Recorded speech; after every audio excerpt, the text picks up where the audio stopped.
Hey guys, welcome to this video. So in this video, I'm going to show you how to set up a production-ready Emitter cluster on top of Kubernetes. So I had a video separately done on actually how to set up a Kubernetes cluster on DigitalOcean, and they just released a preview. I encourage you all to actually try it out. And so the idea here, I want to have a production-level Emitter cluster running with message storage, with persistence, with load balancing, and all those nice features, right? So I actually could deploy the production actually on my, say, IoT or any kind of setup. So what we're going to do? So I have this Emitter, Kubernetes cluster running as nothing. So I can actually go here and get pods, right? You can see there's nothing running. So the first thing we need to do, and will take a while, is to run this. So I'm gonna show you what it is while it's actually deploying. So we're gonna apply this broker YAML, right? So what it created a StatefulSet, right? And it will take a while on Kubernetes to actually do this. So let's go through. So this broker is actually sets up a broker StatefulSet, right? A StatefulSet is a set of pods which has a consistent network, so they'll have consistent naming, and it can claim storage. That's very important, right? In our case, we will have storage to store our messages. Like, and if machine goes down, we don't want all those messages. That will be a bad thing, right? So we want to reclaim and store them separately from the VMs. So what does it do? Well, this just says we'll have three brokers, right? And I have 3 nodes cluster in Kubernetes. I want to run each of them, a broker on each node, right? This actually tells that we actually want to run only one broker per each virtual machine or physical machine if you're in bare metal Kubernetes, right? So this is pod anti-affinity, means if you already have a broker sitting in this machine, please don't schedule, right? With Kubernetes, is a scheduler of your kind of infrastructure, right? If applications. So you don't control on which machines you're gonna set up this. You just give it a set of rules, and Kubernetes will figure out by itself where to put it. Right. Next thing we want to do is give some environment variables. So if I Emitter license, I have my test license here. We have a cluster seed, and I'm going to use this broker domain name, right, to actually set it up. So the cluster seed is used in order to join a new existing cluster. So when a broker comes up online, it will resolve this DNS name, right, broker, and it'll figure out, oh, which IP can I join, or a set of IPs, and I'll try to join them all, right? Next thing, we have a private kind of address. So we advertise private address to other nodes so they can join us, right? And we're actually going to use SSD storage provider. So this broker, we actually haven't set it up yet. So we have a service for this, and we have service for load balancer. So port 4000 will be used in order to actually communicate between nodes. And this is 8080 and 443. That's a container exposes to the outside world, right?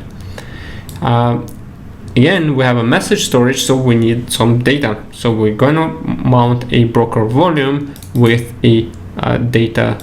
So that's our path, right? The update strategy will be roll and update. So one broker at a time will be updated once we do update. And here's the thing, on DigitalOcean, we have to specify the storage class name, block storage, and that's our broker volume, right? So volume mounts broker volume. It's the same one here, just the name to link them. And we request a 50 gig block storage. right? It will be attached and mounted to this data.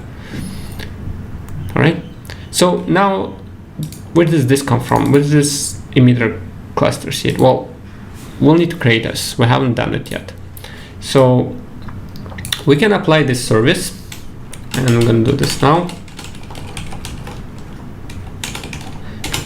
Right. So services, that's what will expose to outside world. In this case, actually, to the inside world. So the broker DNS will be set up by this.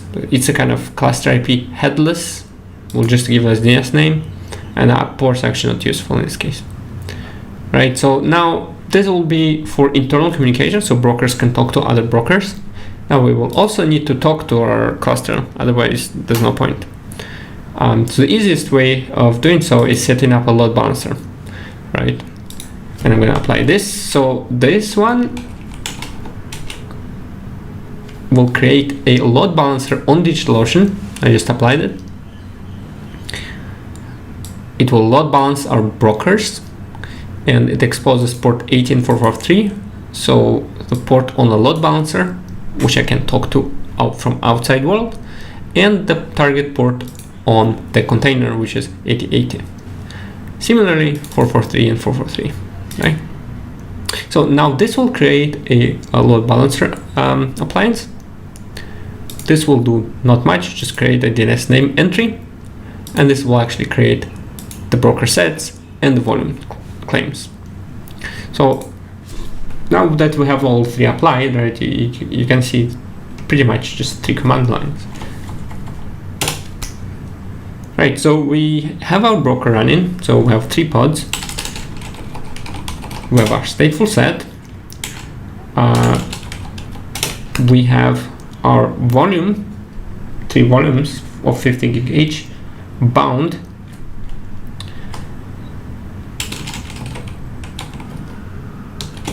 And we have our services, right? We have a broker, which is cluster IP, and the broker load balancer. Now if I go here, if I go networking, load balancers, I can see, oh, I have a load balancer and it's running. And it is also healthy. So here I can see, oh, that's the IP address, right? So I can copy this, paste this, and maybe do key gen, right? Now, this is Emitter answering me. So one thing I need to do, I need to create actual keys. Right, so it talks to all the 3 nodes. We have our volumes here. Takes a while. Right, 3 volumes created. So one thing I can do here, I'll actually clear this. I can address my broker, so I can see, oh, here's a broker, and because I actually created the brokers before I created my DNS name, they cannot talk to each other, right? They already joined and they didn't manage to figure out any nodes. So I have 3 brokers which are pretty separate. So how do I update it? Well, I can actually, with Kubernetes, it's quite easy. I might want to just update something here, or I taint and update. But let's do something.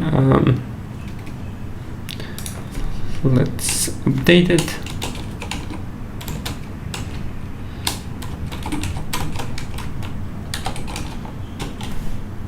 No, it's not like this. You know what?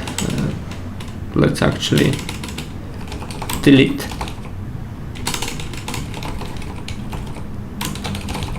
Right, I delete StatefulSet. So I remove the whole thing, remove all the machines.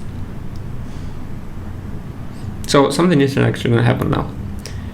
I will delete all the brokers, but I will not lose any data, right? Because my brokers store data on persistent volumes. So something we want to look at is now load balancer will say it will go unhealthy, right? So stages right now is healthy. I'm sure how to refresh this. Graphs.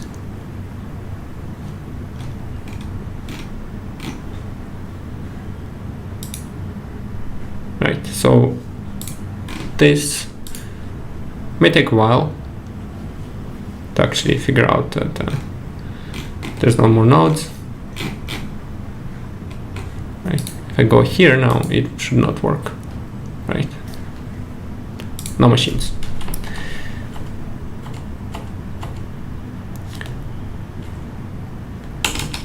We get pods, we have no pods. Let's apply again.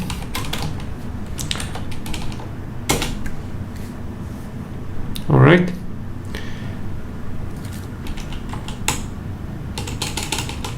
Now you can see here pods are actually creating. So I have one container, and I get the volumes. They're already bound. Right. So I have first container running, second container, and the naming is consistent, right? That is a stateful set. Second, and by now I should be able to get here, right? Now let's have a look into it quickly. I'm tailing log on the first broker, and you can see that we already have two, so we have actual node name, and right now we have third one, so we have two peers here, right? And all subscribe. Okay, so now what we'll need to do is get our secret key. I have this one here, and I want to generate a key for the stats channel. So stats channel is the default channel where self-published stats are. Right, there's different ways. I have a couple of videos on stats. You can look at that. So now what I can do is I can run my. So I can edit this, right? I can say, all right, now using this IP address, right? So I can run my etop, which actually just shows, hey, you can connect to this port 80, right? Remember, load balancer is on 80, and here's the key, and I should be able to see stats. Right. Oh, what? Right.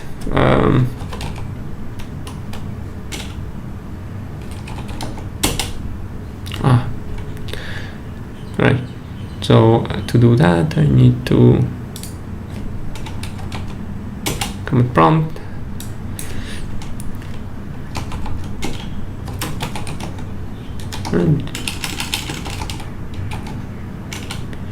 Right, etop. So all right, so we connected to one of the nodes, and I think we're connected to this one. You can see there's a few connections, two peers, Go routines are just one core, how much memory it uses, and that's it. So as of right now, we just set up a production grade Emitter cluster with just 3 lines of Kubernetes, really, well, 3 commands. And we have persistent message storage, we have load balancing, and all the real nice features. And that's pretty much it. So in next videos, I'm likely to do it for Google Cloud and maybe Azure and AWS as well. So please let me know if you're interested in something like this or other videos. And please subscribe, that will help me as well to get more awareness of Emitter and help other people in kind of in IT. Right? Thank you.